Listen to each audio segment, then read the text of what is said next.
Selamat pagi, Tuhan Yesus memberkati kita semua. Puji Tuhan, Tuhan Yesus sungguh baik, sungguh sangat baik buat kita semua. Buat jemaat yang ada di tempat dimanapun saudara berada, melalui sarapan pagi yang kita senantiasa boleh nikmati, itu semua karena kemurahan Tuhan yang campur tangan dalam segala sesuatu. Saudara-saudaraku yang terkasih dalam Tuhan Yesus, renungan firman Tuhan pada pagi hari ini saya beri tema hidup kudus dan juga hidup yang mau terus diproses untuk belajar, terus belajar, memiliki kerendahan hati di dalam Tuhan. Saudara-saudara, tidak penting untuk saudara ada sebagai mungkin keberadaan saudara pagi ini, tetapi satu hal, satu tekad saudara dan saya untuk terus maju melangkah bersama dengan Tuhan. Kita harus senantiasa mengintrospeksi diri kita di hadapan Tuhan. Hidup kita senantiasa bertanggung jawab, tiap-tiap pribadi anak Tuhan bertanggung jawab kepada Tuhan kita, yaitu Tuhan Yesus Kristus. Kita akan baca di dalam ayat yang pertama, yaitu di dalam 1 Samuel pasal 16 ayat yang ke-7. 1 Samuel pasal 16 ayat yang ke-7.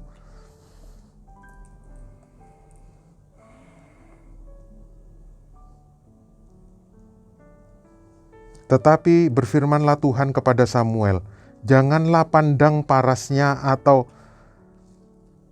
perawakannya yang tinggi, sebab aku telah menolaknya. Bukan yang dilihat manusia, yang dilihat Allah.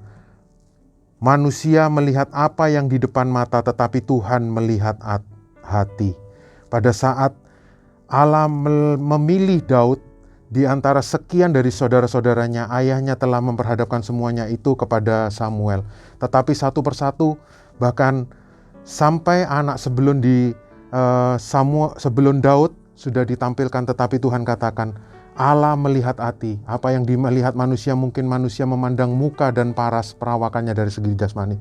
Tetapi sekali lagi Tuhan katakan, semuanya ditolaknya, bahwa Allah melihat hati. Puji Tuhan, kita sungguh-sungguh mengucap syukur kepada Tuhan. Di dalam ayat yang lainnya kita akan baca di dalam 1 Korintus pasal 1. 1 Korintus pasal 1 ayat 27 sampai 29.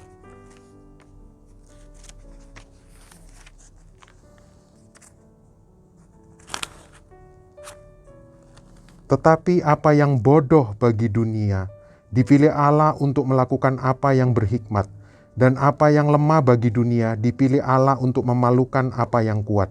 Dan apa yang tidak terpandang dan yang hina bagi dunia, dipilih Allah, bahkan apa yang tidak berarti, dipilih Allah untuk meniadakan apa yang berarti.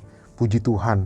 Sekali lagi di sini ditegaskan bahwa Allah melihat hati manusia, hati-hati yang memiliki hati yang rendah dan tulus di hadapan Tuhan. Tidak peduli keberadaan saudara, seberapa saudara secara jasmani dipandang hebat, memiliki jabatan dan kuasa dan materi dan sebagainya.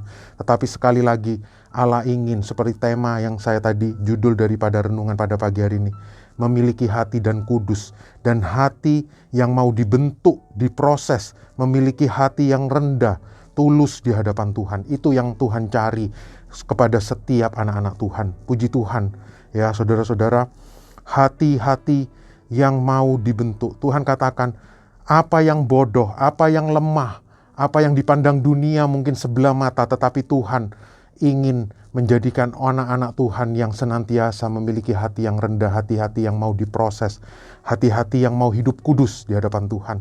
Untuk itu kita akan melihat yang pertama, kita harus memiliki sikap hidup yang harus benar-benar terus diproses oleh Tuhan. Hidup kita diperhadapkan di hadapan Tuhan, memiliki hidup yang kudus. Yang pertama ya, kita harus memiliki hidup yang kudus. Di dalam Ibrani pasal 19 ayat yang ke-22. Nanti saudara mungkin baca sendiri masing-masing. Dan tanpa penumpahan darah, tidak ada seorang pun yang akan dibenarkan oleh Allah. Hidup kita sebagai anak-anak Tuhan sudah disucikan oleh darah salib Kristus yang menjadikan kita dibenarkan oleh Allah dan menjadikan kita sebagai anak-anak Allah dan kita menjadi ahli-ahli waris. Tanpa penebusan Tuhan Yesus di atas kayu salib yang menjadi bagian kita, kita tidak akan memilikinya. Kita harus senantiasa hidup kudus. Dasar dari kekudusan yaitu pembenaran yang dilakukan oleh Tuhan Yesus melalui pengorbanannya di atas kayu salib ya. Puji Tuhan, saudara-saudara, kita harus senantiasa hidup kudus. Yang pertama, hidup kudus di hadapan Tuhan ya. Di dalam 1 Raja-Raja pasal 19 ayat 18, nanti satu perikop ini kalau saudara baca, pada saat Elia berperang melawan nabi-nabi Baal ya saudara-saudara, Allah menyisakan suatu umat yang tidak pernah menajiskan dirinya kepada penyembahan, kepada berhala-berhala, kepada Baal ya saudara-saudara. 7.000 orang dari sekian banyak umat Israel yang tidak menajiskan dirinya dengan menyembah kepada Baal. Juga pada hari-hari ini ya saudara-saudara, ada begitu banyak umat manusia di dunia ini. Kalaupun itu kita lihat ya, mereka begitu banyak, dengan tanpa disadarinya mereka terhanyut kepada arus dunia ini. Mereka menajiskan kepada perkara-perkara dunia. Mereka firman Tuhan katakan dibutakan oleh ilah-ilah zaman ini. Tugas kita anak-anak Tuhan untuk kita menyampaikan kebenaran firman Tuhan, untuk kita menjadi saksi buat mereka. Di dalam 2 Korintus pasal 6 ayat yang ke-17. 2 Korintus pasal 6 ayat yang ke-17.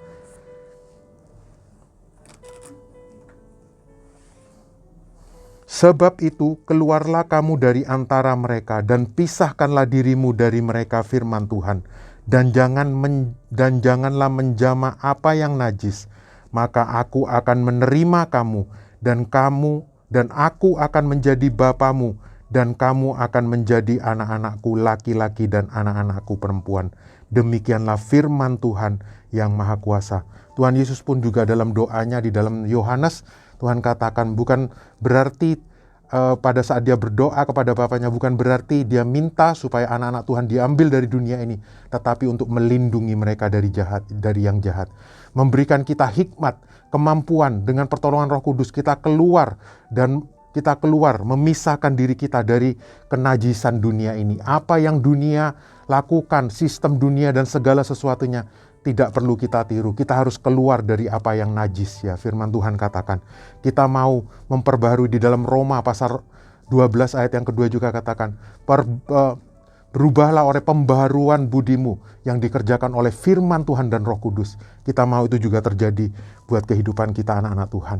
Itulah yang saya katakan tadi. Yang pertama yaitu hidup kudus, dan yang kedua yaitu hidup yang mau untuk senantiasa diproses, dibentuk, ditegur oleh Tuhan setiap hari dalam persekutuan kita dengan Tuhan, entah itu melalui renungan, sarapan-sarapan firman Tuhan, melalui khotbah-khotbah, melalui jam-jam ibadah kita, jam-jam pembacaan firman Tuhan setiap pribadi di rumah kita masing-masing, dan lain sebagainya. Melalui renungan-renungan dan bacaan-bacaan firman Tuhan, kita mau memperhadapkan diri kita di hadapan Tuhan. Biar Tuhan sendiri yang bekerja secara pribadi lepas pribadi kepada setiap kehidupan kita. Kita memiliki hati yang rendah hati yang tulus di hadapan Tuhan. Contoh yang sering kali yang sudah kita ketahui yaitu di dalam diri Daud. Bagaimana di dalam Mazmur pasal 51 ayat 1 dan 2, Mazmur pasal 51 ayat 1 sampai 21 dengan judul yaitu pengakuan dosa. Setelah dia berzina dengan Batsyeba, istri dari salah seorang prajuritnya, dan dia mengambil dan dia melakukan perzinahan. Melalui Nabi Nathan, firman Tuhan katakan dia sudah berdosa, sudah melakukan hal-hal yang tidak berkenan. Dengan cepat Daud oleh pimpinan Roh Kudus, dia mengaku segala dosanya. Dia mohon ampun kepada Tuhan.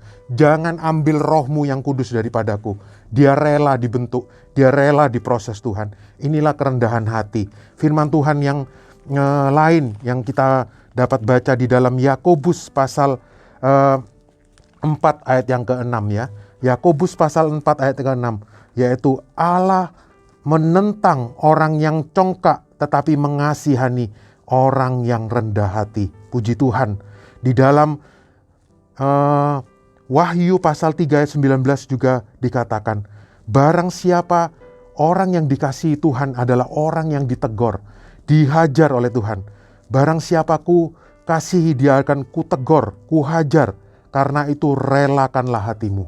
Ya, ada banyak juga contoh di dalam Alkitab tokoh-tokoh yang mereka didudukkan Tuhan sebagai raja seperti Raja Saul, tetapi dia tidak mau bertobat. Malah dia membangkang, merasa seperti dia berkuasa sebagai raja, meninggikan diri. Tetapi firman Tuhan katakan, rendahkanlah dirimu di bawah tangan Tuhan, maka dia akan meninggikan kau. Memiliki hati yang rendah, hati yang tulus, hati yang mau diproses, ditegur oleh Tuhan setiap waktu, setiap saat dalam perjalanan kehidupan kita. Puji Tuhan.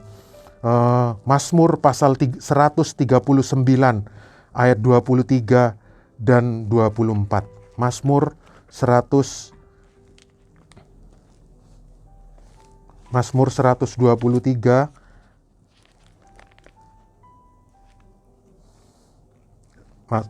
Mazmur 139 ayat 23 dan 24.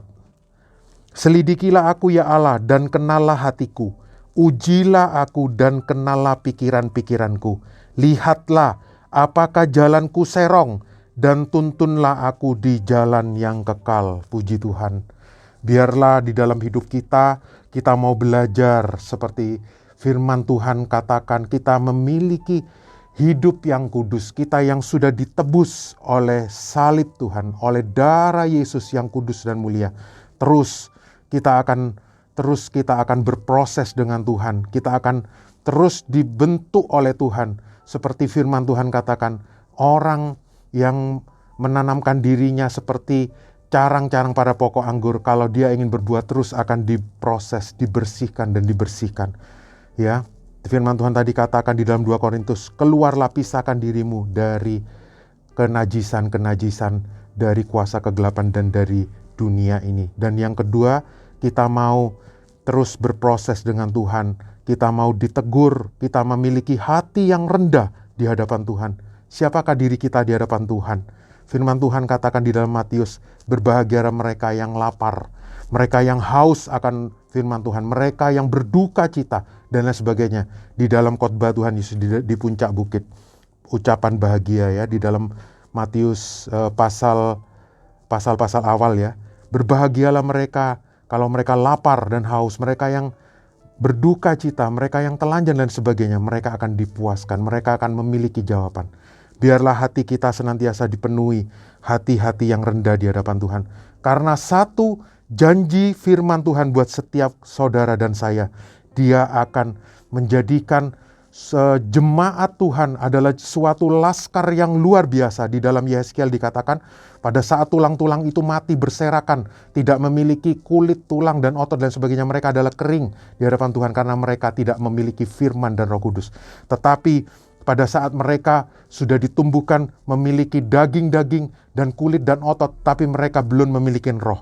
Pada satu saat Tuhan menghembuskan nafasnya pada suatu laskar yang sudah berbentuk sebagai manusia, tetapi mereka tidak mempunyai roh. Pada saat itu juga mereka bangkit, bangun, dan mereka menjadi suatu laskar yang besar, yang siap untuk menggoncangkan dunia. Demikianlah firman Tuhan kepada setiap kita anak-anak Tuhan, tidak peduli siapakah diri kita di hadapan Tuhan. Tadi firman Tuhan katakan, apa yang bodoh, yang lemah akan Tuhan jadikan kalau kita memiliki hati yang bersungguh-sungguh di hadapan Tuhan.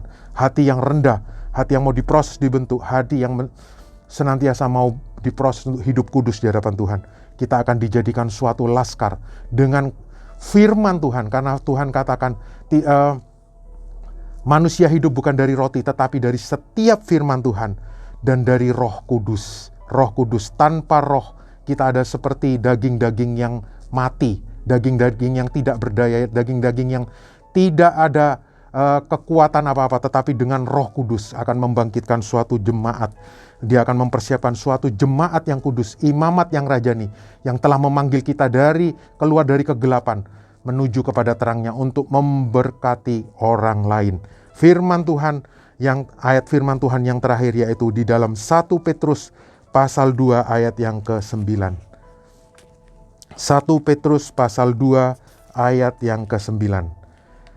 Tetapi kamulah bangsa yang terpilih, imamat yang rajani, bangsa yang kudus, umat kepunyaan Allah sendiri, supaya kamu memberitakan perbuatan-perbuatan yang besar dari Dia, yang telah memanggil kamu keluar dari kegelapan kepada terangnya yang ajaib. Amin. Haleluya, puji Tuhan. Kita mau bangkit, kita mau maju bersama dengan Roh Kudus, dengan pimpinan firman-Nya. Tuhan akan mempersiapkan saudara dan saya menjadi suatu laskar-laskar Kristus setiap hari. Memasuki hari yang baru, bulan yang baru, tahun yang baru ini, kita akan berjalan bersama Tuhan. Tuhan akan jadikan kita menjadi imamat yang rajani, imamat yang kudus, dan akan menggoncangkan dunia dan akan memberkati orang-orang lain melalui kehidupan saudara dan saya. Puji Tuhan, sekian renungan firman Tuhan pada pagi hari ini, sarapan yang dapat saya sampaikan. Tuhan Yesus memberkati saudara. Selamat beraktivitas. Tuhan Yesus memberkati. Haleluya.